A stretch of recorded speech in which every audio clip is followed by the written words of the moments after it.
thank you, Kenneth, Oscar, for creating Lovers of HOD. It's a first anniversary. Tumayo tayo. First year anniversary. Maraming, tawag dito, maraming groups, maraming family yung pang iba ang HOD, pero I'm really happy kasi kahit nagsisimula kayo, siguro unti-unti ko kayo, siguro hindi ko man kayo makilala lahat ngayon, unti-unti ko may kilala kayo. Like, tiyaw mo si Tima, sumisigaw lang siya ng malakas palagi. Ayun. Ayun, diba? So, parang minsan nahihiya ako sa inyo kasi at the moment, di ba, hindi naman, wala naman tayong teleserye, hindi naman tayo ganun ka-visible. Pero you're still here, you're having a great time with me. It's, di ba, it's a Sunday, pero you're spending it with me instead of your family, instead of your friends. So, I really want to see And yung iba, galing pa ng malalayong places. Bulacan! So, kaya, Manila! Kaya pag nagtatrabaho ko, I really make sure na matino para pag binigay ko sa inyo, it's my way of giving back. Kasi the love and the support that you give to me, di ba? I love you too, Enjo! I And, love you, Enjo! I love you, I love you, Enjo!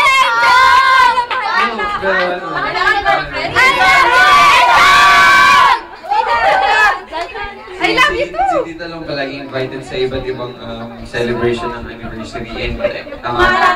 And I'm happy na nandito ka naman sa panibagong grupo na naman.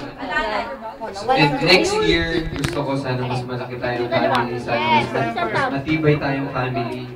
And I want to invite you as early as now. I want to invite you sa I'm sure sa movie nandun kayo, pero magiging maingay yun, baka hindi nyo maintindihan yung pelikula. So, Ate Jeline, wait lang, mag-speech lang muna ako. Gusto ko sana magkaroon, pag nanood kayo ng sine sabay-sabay for the reunion, gusto ko pumunta. So, sabihin nyo lang kung kailan kayo manonood.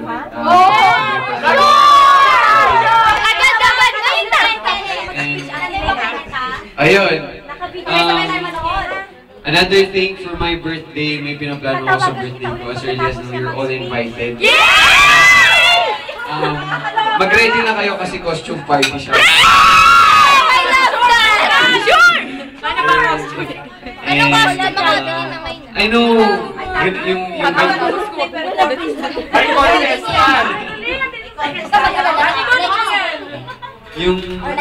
I know yung ganitong mga celebration, it's not cheap, it's very expensive, alam ko. Yung mga covers, yung mga magazine na binibili nyo, it's not that cheap, alam ko, binabawas yung minsan sa allowance nyo. So I really wanna say thank you very much. Kaya nga sabi ko hindi na lang ako gagawa ng album kasi kapag gumawa ko ng album. Ay, okay lang! Ay, sige! Huwag na lang, di ba? Mga sampung copy! Galing sa daddy ni Ayen. Oh, dadating tayo dyan, unti-unti. Ayun, kaya siguro, I can call you as my supporters, as my fans, pero I'd rather call you as my friends.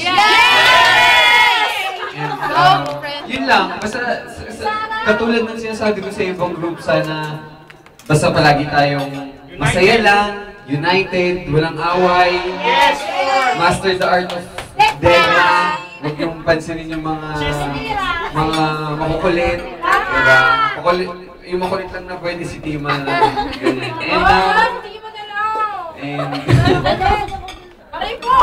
Yun lang. Nasa Instagram lang ako kung gusto nyo tumawa. Ano lang yun, enjoy lang yun. So, again, thank you very much sa party. I wish we have a longer time later.